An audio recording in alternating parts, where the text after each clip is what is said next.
Our next speaker and final speaker is Cheryl Glover, a member of Community Education Council District 2, and she will be reading the statement from District 2 sent to the Department of Education. Cheryl?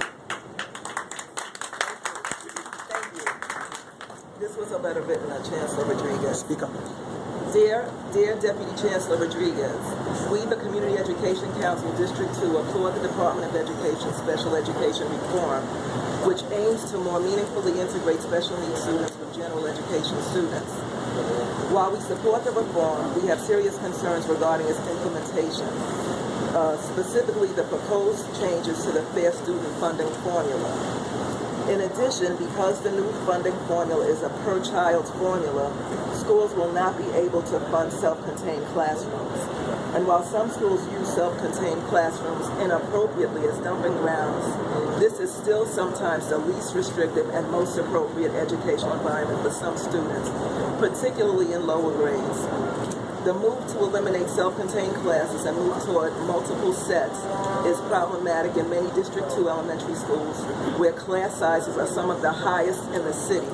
It's hard to imagine how well a first grader, whose IEP specifies 12 to 1-to-1, will learn in a classroom with 25 students and only one teacher, at least for some part of the day, let alone a classroom like many of those in District 2 with more than 30 students. We believe one of the reasons full-time ICT classes in District 2 have been so successful is because they alleviate the detrimental effects of large class sizes. In District 2, we are fortunate to have schools that have been implementing many of the elements of the reform already. These schools teach students with special needs to become independent learners in a phased manner.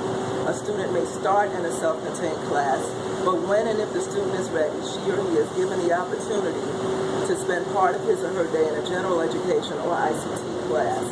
Eventually, the student may be moved out of the self-contained class entirely and may join his or her peers in a general education class with multiple sets. The gradual transition takes not only time but resources. Beyond the proposed changes to the Fair Student Funding Formula, the Community Education Council has concerns regarding the implementation of the form.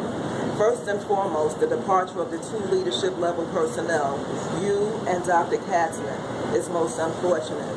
The Division of Students with Disabilities and English Language Learners will itself be in transition as the reform is being implemented citywide.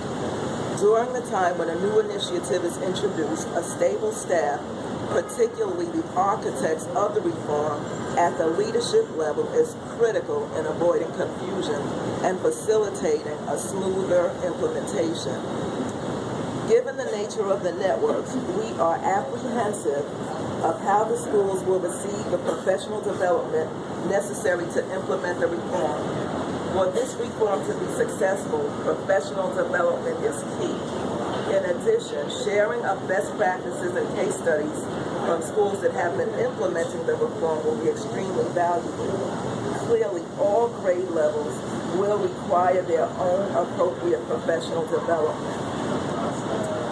For these reasons, we, the Community Education Council District 2, urge the Department of Education to rework a funding formula that ensures more resources for schools to implement the reform, delay the implementation of the reform until new leadership is in place within the Division of Students with Disabilities and English Language Learners, systemically disseminate best practices on budget allocation and resource use from most successful schools in Phase 1 of the reform with relevant supporting professional development. Make available professional development along age ranges in elementary, middle, and high schools.